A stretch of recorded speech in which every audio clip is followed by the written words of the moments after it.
Okay, so we're back in Suicide Squad Kill the Justice League, where we've got loads of news coming in for you guys, including some new Twitch drops and stuff like that happening, which look pretty damn cool indeed. We're going to take a look at the Steam numbers, as they seem to be tanking even further. We're not going to ignore PlayStation this time round, including some figures online also, and some future boss fight spoilers, potentially.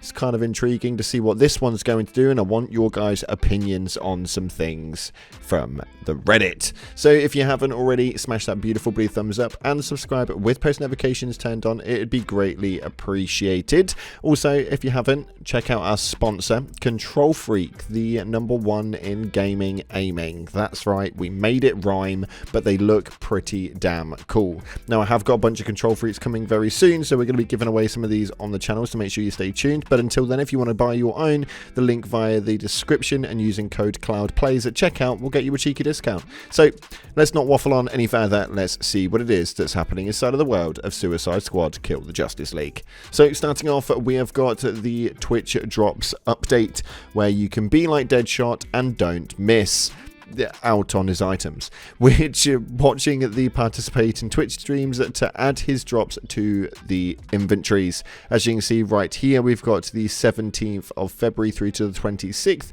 of February, so a nice little date timing period for you guys to head over to Twitch and go and watch your favorite Suicide Squad Twitch streamers while you farm up for your loot. Nice and easy. The link is down in the description if you guys want to go ahead and grab those. Make sure you don't miss out, because we've obviously already had the Harley Quinn and the King Shark. Me myself, I am waiting on that Captain Boomerang. I bloody want it. I want it so bad. But this one is pretty damn cool, and it kind of looks like A-Train from The Boys, which is a series on Prime. If you haven't seen that, massively recommend the watch. It's an absolutely hilarious one. But yeah, he looks massively like the A-Train, and I can't seem to get it out of my head. So I'll be running that skin 100% on my Deadshot, so I can have my very own A-Train. The irony is that he's actually a lot more like the Flash than he is Deadshot. So anywho, neither here nor there. Going into the Steam charts today, we are at 2.3k 24-hour peak. So there's only just over 2,000 people playing this on Steam right now, which is some ridiculously low numbers to say the least. And we already know that this isn't where the solid platform is. Console players seem to be holding the primary usage for this game, which means that obviously the Steam DB is going to be borderline irrelevant at this point. But with a all-time peak of 13,500, I can't say it's ever going to be relevant. Maybe when the Season 1 comes out, we might get a surge of new players, which is due to be coming out in maybe the next few weeks, or at least we like to hope so anyway, but we've still got no news on that one, other than the fact that the actual Twitch drops stop on the 6th of March, which is a great indication to think that maybe if it's ending on the 6th of March, then we may be seeing it for that Friday being around the 9th through to the 11th, maybe, where they start off the Season 1. But if they want to get a marketing program ahead of it, then maybe we'll be looking at about the 16th for the launch for that one, maybe the 17th if they want to run it on a Saturday.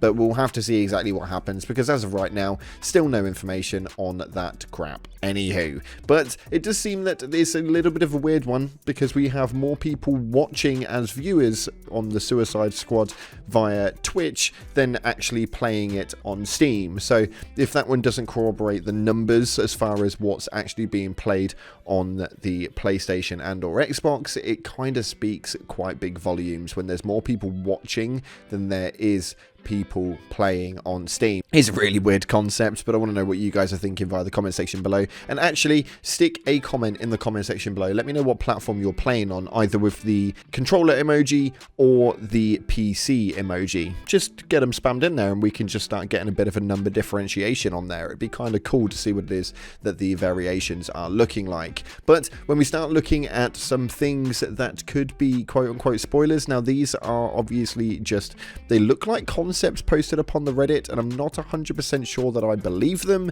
but this might just be an overall consensus from an actual player trying to make it look pretty freaking cool. So we're going to show you what they look like, and you guys can tell me exactly what it is. If you don't want to see these, then feel free not to, but it's just map icon movements inside of the game, and it's kind of one of those. But we're going to take a look right here. Now, it does look a little bit like they were just made by somebody who enjoys the game, more like a concept art, if you want to call it that, or maybe even if you want to call it a bit of a mock-up by a fan. But they do look pretty damn cool, and they do look like they could be relatively, well, relevant, to say the least. And it's kind of interesting to see how this one pans out. And on the map, they do look pretty damn interesting. Now, there didn't seem to be much information in the actual Reddit post or even in the comment sections, just people talking about how cool the concept would be.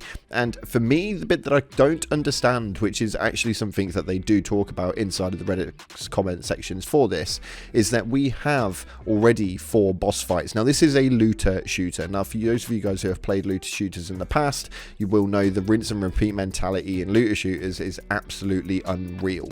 Now, we've obviously got the end game circulation inside of this game, which is relatively okay, and I actually kind of enjoy it for the most part, although I'm a little confused why we don't have boss repeats. So we don't have like the repeat on the Flash, the repeat on Green Lantern, the repeat on Superman, the repeat on Batman, or anything like that. We can't go back into those and kind of grind for different gear. So for me, I think that actually WB, Rocksteady, whoever's listening, if anyone's listening, that we should probably have those, and I think that that would give a really good addition to the end game loop cycle. Yes, we know they've already additioned into the story and they've already impacted in the story, but as far as the end game content goes, surely there must be like a playlist that we can reintroduce or bring forward that can allow us to go back in time or go to quote unquote another Elseworld to make these battles over again, because I think that that would be quite a good cycle, and it gives an additional piece of content that we haven't got. And I don't see many looter shooters that do what these guys have done, where we have the storyline and then are not able to redo those boss fights.